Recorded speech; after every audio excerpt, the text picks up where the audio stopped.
मैंने अपनी क्लास को 5 मिनट दिए कन्फेस करने के लिए, वरना सब सस्पेंड हो रहे थे। मैं बस ब्लफ कर रहा था। पीरियड्स के बीच में मुझे हॉलवे के डस्टबिन में एक मैंगो वेव जैसा कुछ दिखा था। हमारे स्कूल के कैमरास सालों से खराब पड़े थे, तो मुझे लगा बच्चों को डराना ही सच निकलवाने का सबसे फास्ट तरीका है। मैंने दरवाजा लॉक किया, डेस्क पे जोर से हाथ मारा और कहा कि प्रिंसिपल को पहले से सब पता है। मेरी स्टार स्टूडेंट के हाथ से उसका पंपकिन स्पाइस लाटे गिर गया। सस्पेंडेड मतलब 4 मिनट्स 30 सेकंड्स बचे थे। सन्नाटा छा गया। फिर अचानक एडम, जो क्लास का सबसे बड़ा पढ़ाकू बच्चा था, इतनी तेजी से खड़ा हुआ कि उसकी चेयर पीछे गिर गई। ठीक है, मैं कन्फेस करता हूँ, मैं स्टाफ रूम के लॉस्ट एंड फाउंड से कपड़े चुरा रहा हूँ और उन्हें ईबे पे बेच देता हूँ। उन पैसों से मैं पोकेमॉन कार्ड्स खरीदता हूँ। ईला चिल्ला पड़ी, तुम चोरी कर रहे थे? एडम उसकी तरफ घुमा और बोला, चुप रहो ईला, तुम्हारी फैमिली को तो जेल में होना चाहिए।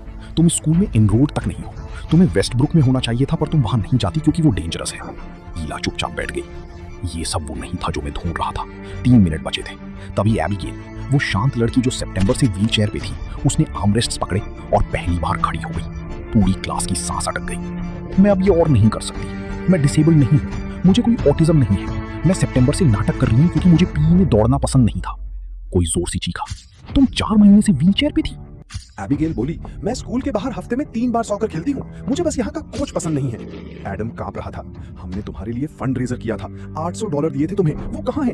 एबिगेल ने कोई जवाब नहीं दिया। मैं डेस्क को इतनी जोर से पकड़े हुए था कि मेरी उंगलियां सफेद पड़ गई थी। बात इतनी आगे निकल चुकी थी कि मुझे समझ नहीं आ रहा था क्या करूं। 2 मिनट बचे थे। बैक रूम में बैठे लाइनबैकर ने थूक टिटका, अगर सब कन्फेस कर रहे हैं तो मेरी बारी। याद है पिछले साल मिस्टर हॉलोवे को निकाल दिया गया था क्योंकि उनके लॉकर में ड्रग्स मिले थे? कोई नहीं हिला। मैंने धीरे से पूछा, क्या वो तुमने रखे थे? उसने सर हिला दिया। वो मुझे हर पेपर में डी देते थे, मैं बस उन्हें निकलवाना चाहता था। मुझे नहीं पता था उनका करियर खत्म हो जाएगा। एडम चीखा, तुमने एक इंसान की जिंदगी बर्बाद कर दी और तुम लॉस्ट एंड फाउंड से ब्लैक मार्केट चला रहे हो। 2 बच्चों ने फोन निकाल लिए वीडियो बनाने के लिए। मैं यहाँ एक वेब ढूंढने आया था और अब मेरे सामने चोरी, एनरोलमेंट फ्रॉड, इंश्योरेंस फ्रॉड और एक निर्दोष टीचर की तबाही का सच था। तभी कोने से जॉश ने हाथ उठाया। मैं स्कूल की सीलिंग में रह रहा हूँ। मैंने उसे घूरा। सीलिंग? उसने कहा, मेरे घर वालों को लगता है मैं बोर्डिंग स्कूल में हूँ, मैं बस यहाँ छुप के रहता हूँ। टाइम खत्म। मियाँ रोने लगी। अब और क्या बचा है? मैंने अपने डेस्क से वो वीप निकाला और ऊपर किया। बिल्कुल सन्नाटा छा गया। एबिगेल, जो अभी भी अपनी व्हील चेयर के पास खड़ी थी, उसने अपनी आंखें सिकोड़ कर देखा। सब, मुझे नहीं लगता वो वीप है। मैंने उसे गौर से देखा, पलटकर साइड में लिखा छोटा सा टेक्स्ट पढ़ा। वो एक इनहेलर था। मैंने काफी देर तक उसे देखा, फिर अपनी क्रिमिनल से भरी क्लास की तरफ देखकर बोला, माय बैड। कोई नहीं हंसा। मैंने इनहेलर पॉकेट में डाला और सही में प्रिंसिपल को कॉल करने के लिए फोन उठाया।